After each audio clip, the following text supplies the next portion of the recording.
नमस्कार, मैं चंदन कुमार और आप देख रहे हैं अंग महाजनपद का सबसे पुराना और भरोसेमंद न्यूज प्लेटफॉर्म अंगवानी। हमारे साथ ओम सुधा जी है। डॉक्टर ओम सुधा भागलपुर के जाने पहचाने नाम, काफी बहुत पहले से सोशल मीडिया पे एक्टिव रहते थे और अभी जो है दिल्ली में है और वहां पे दलितों के मसले पर काफी मुख्य होकर अपनी आवाज उठाते हैं। दलित एक्टिविस्ट हैं, दलितों पिछड़ों के मसले पर अपनी आवाज उठाते हैं, जगह जगह घूमकर उनके हक के लिए, उनके हितों के लिए संघर्ष करते हैं। तो सुधा जी, स्वागत है आपका अंगवानी। शुक्रिया चंदन जी। और बताइए कैसा चल रहा है आपका दिल्ली में? भागलपुर छोड़े हुए बहुत समय हो गया। हाँ, भागलपुर छोड़े हुए अब तो लगता है कि 1 दशक पूरा हो जाएगा। असल में बड़ी लड़ाई के लिए जो है, जब तक आप राष्ट्रीय राजधानी के केंद्र में नहीं आते हैं तब तक मुश्किल है बड़ी लड़ाई लड़ना। जिन सवालों पर हम लोग लड़ रहे हैं, जो सवाल पेरियार ने खड़े किए, जो सवाल डॉक्टर अंबेडकर ने खड़े किए, जो सवाल माननीय कांशीराम जिन सवालों को लेकर लड़ रहे थे, जूझ रहे थे, उन तमाम सवालों पर आप जो है बिना केंद्र में रहे, दिल्ली जैसी जगह पर रहे, मुकम्मल लड़ाई नहीं लड़ सकते। केंद्र है जहां से पूरे देश को जो है हम जोड़ सकते हैं। अभी हमारा जो संगठन है, पीछे दिख भी रहा है, अखिल भारतीय परिसंघ, ये हम 24 राज्यों में पूरी मजबूती से काम कर रहे हैं। तो दिल्ली में रहकर ही संभव था, भागलपुर में रहकर संभव नहीं था। हाँ, शुरुआती दौर रहा राजनीति का कि भागलपुर में हम थे, CPI-ML में थे, फिर थिएटर भी किया। वो एक इनिशियल स्टेज था जहां हम राजनीति सीख रहे थे, सामाजिक आंदोलन समझ रहे थे। लेकिन अब उस समझ को समाज में उतारने के लिए, जीवन में उतारने के लिए, और समाज के जिन दबे कुचले लोगों का संघर्ष है, उसको आगे बढ़ाने के लिए दिल्ली जरूरी था। हम आपको ये बता दें कि ओम सुधा जी और हम लोग उस समय से एक्टिव थे जब अंगवानी फेसबुक ग्रुप था, जो शुरुआती दौर में, समझिए 5-6 2004 में, जबकि बहुत इस तरह के पेज नहीं। तो सुधा जी, हमें अच्छा लगता है कि आप चलिए भागलपुर से आकर आप दिल्ली में इतना अच्छा काम कर रहे हैं, दलितों के लिए, पिछड़ों के लिए, जो बेसहारा उनके लिए आवाज उठाते हैं। तो ये जो आज जो एक मुद्दा बहुत उभर कर आया EVM को लेके, कि EVM हटाओ देश बचाओ, EVM में क्या मतलब क्या है, इसको लेके क्या आंदोलन है, क्या कर रहे हैं आप? देखिए, पहले तो जो EVM का सवाल है, EVM का सवाल हम लोग इसलिए उठा रहे हैं क्योंकि EVM एक ऐसी मशीन है जो हम सबों की राजनीतिक तकदीर तय करती है कि हमारा आने वाला बच्चा चपरासी बनेगा या IAS बनेगा, हमारा आने वाला बच्चा माथे पर फिर से पैखाना उठाएगा या कलेक्टर बन जाएगा। ये सब चीज हमारा वोट तय करता है। और वोट का अधिकार बाबा साहब डॉक्टर अंबेडकर समेत इस देश के तमाम स्वतंत्रता सेनानियों ने अपने खून के कीमत पर हमें दिया है। तो जो वोट का अधिकार है आज संदिग्ध है। हम लोग ऐसा मानते हैं कि EVM जो है, जो कि देश में जो है राजनीति को तय करता है, सरकार और सत्ता बनाता है, EVM से बेईमानी होती है। हमारा मानना है कि EVM में हम जो वोट दे रहे हैं सही जगह पे जा रहा है या नहीं, हमें इस बात का संदेह है।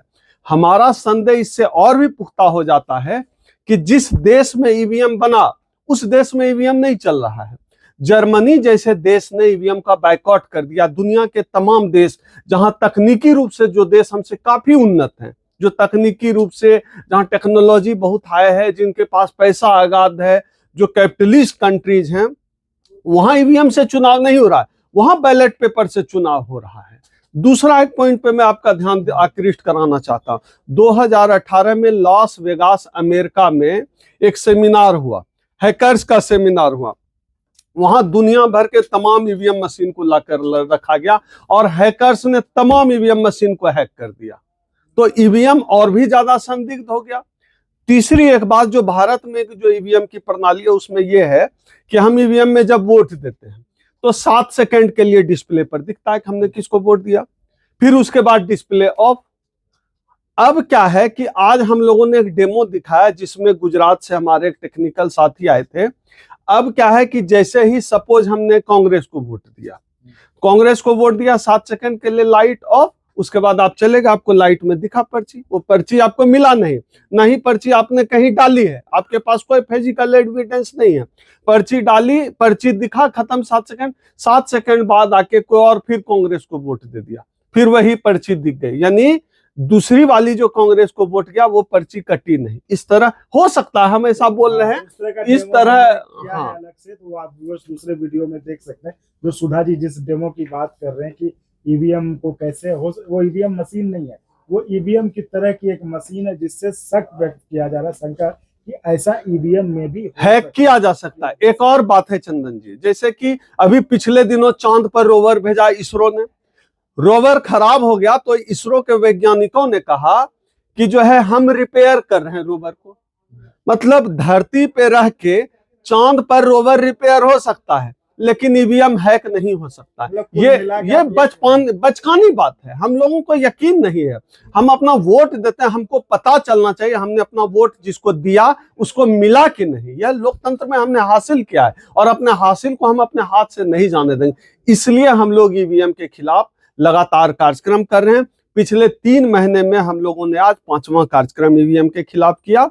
आज जो ईवीएम के खिलाफ जो कार्यक्रम हुआ है उसमें कुछ महत्वपूर्ण चीजें तय की गई है जो आपको भी बताना चाहता हूं और देश के जो भी लोग आज अंगवानी चैनल देख रहे हैं उनको भी बताना चाहता हूं। आज तय हुआ है कि ईवीएम के सवाल को राजनीतिक सवाल बनाना होगा। राजनीतिक दलों की दिलचस्पी उस तरह से ईवीएम पर नहीं है जिस तरह होनी चाहिए। आज तय किया गया है कि हम लोग राजनीतिक दलों का घेराव करेंगे, कांग्रेस पार्टी का घेराव करेंगे, हमारे हाथों में पर्चा होगा, कांग्रेस पार्टी जवाब दो ईवीएम पर चुप्पी क्यों। हम इंडिया गठबंधन से सवाल करेंगे, राष्ट्रीय जनता दल से सवाल करेंगे, जदयू से सवाल करेंगे, तमाम राजनीतिक दलों से हमारा सवाल है कि ईवीएम पर चुप्पी क्यों, जवाब दो, क्योंकि अब राजनीतिक दलों को आगे आना होगा। तो आप भी सवाल विपक्ष से करेंगे? विपक्ष से भी सवाल करेंगे कि इस सवाल पर, ईवीएम के सवाल पर विपक्ष क्यों नहीं आ रहा है सामने। अगर जनता ये तमाम तरह के ईवीएम पर जितनी बातें दिख रही है वो बामसेफ और परिसंघ जैसे संगठन और हम आप जैसे तमाम छोटे बड़े सामाजिक कार्यकर्ताओं ने इस सवाल को खड़ा किया, ईवीएम के सवाल को, तो ईवीएम का सवाल अब तक सामाजिक आंदोलन का सवाल है लेकिन यह राजनीतिक सवाल नहीं बन पाया है। मैं इतिहास का विद्यार्थी हूं, विश्व इतिहास कहता है कि जब तक भी कोई सवाल राजनीतिक सवाल न बने उसका सॉल्यूशन नहीं हो सकता। जनता का आंदोलन है, जनता का आंदोलन चल रहा है लेकिन राजनीतिक दलों की चुप्पी है, तो उन राजनीतिक दलों से भी सवाल है। और हमारे लिए हमारे वोट की कीमत पक्ष विपक्ष मैटर नहीं करता, हमारे पक्ष जीते विपक्ष जीते, लेकिन हमको पता होना चाहिए कि हमने जिसको वोट दिया था उसी को मिला। ये बीजेपी के भी जो ईमानदार कार्यकर्ता हैं उनको भी चाहिए कि इस लड़ाई में हमारे साथ आ जाए। तो ठीक है सुधा जी, ये तो हर पक्ष का अपना अपना तो ठीक है सुधा जी, ये तो हर पक्ष का अपना अपना दावा है, लेकिन जब ये तर्क जब आप ये देते हैं तो उसके काउंटर में बीजेपी की तरफ से कहा जाता है या चुनाव आयोग की तरफ से कहा जाता है कि जब हमने इनको खुला मौका दिया था कि वो आके जो है मतलब उसको साबित करें कि ईवीएम कैसे हैक किया जा सकता है, तब कोई पार्टियां आई नहीं उस समय। अब चुनाव आयोग कह रही है कि ईवीएम को हैक करके दिखाओ, ये रहा ईवीएम, इसको छुओ मत, हैक करके दिखाओ। तो इस बात पे चुनाव आयोग की इस बात पे हंसा जाए या रोया जाए चंदन जी, मैं नहीं समझ पा रहा हूं। भाई ईवीएम हैक के लिए जब हुआ लॉस वेगास में कॉन्फ्रेंस तो लोगों को ईवीएम दिया गया। अमेरिका में प्राइवेट कंपनीज ईवीएम बनाती है और प्राइवेट सेल होता है, वहां ईवीएम ले जा सकते हैं आप, घर की ले जाओ, हैक करके दिखाओ। आप ईवीएम को बिना छुए कैसे कोई हैक करेगा? आप ईवीएम ओपन कर, डर क्यों? अगर ट्रांसपेरेंसी है तो डर क्यों लग रहा है? ईवीएम ओपन क्यों नहीं है? हैकर्स के हाथ में क्यों नहीं दे रहे हैं हैक करने के लिए? तो ईवीएम देना पड़ेगा। ये हंसी मजाक, ये चुनाव आयोग हंसी मजाक की तरह ले रही है, ये गंभीर सवाल है। ईवीएम छुएंगे नहीं तो कैसे करेंगे? तो ये थी हमारी खास बातचीत डॉक्टर ओम सुधा जी के साथ ईवीएम के मसले पर, जो इनका एक संगठन है जो ईवीएम को लेकर देशव्यापी आंदोलन शुरू कर रहा है, जिसकी आज 5वीं मीटिंग थी। 5वीं मीटिंग के बारे में सुधा जी ने खुद बताया कि क्या क्या आज फैसले लिए गए और ये इनका आंदोलन जो है ये कैसे आगे बढ़ेगा, कैसे राजनीतिक पार्टियों को घेरेगा और उनको साथ लाने की इस मुहिम में कोशिश करेगा। धन्यवाद सुधा जी। शुक्रिया।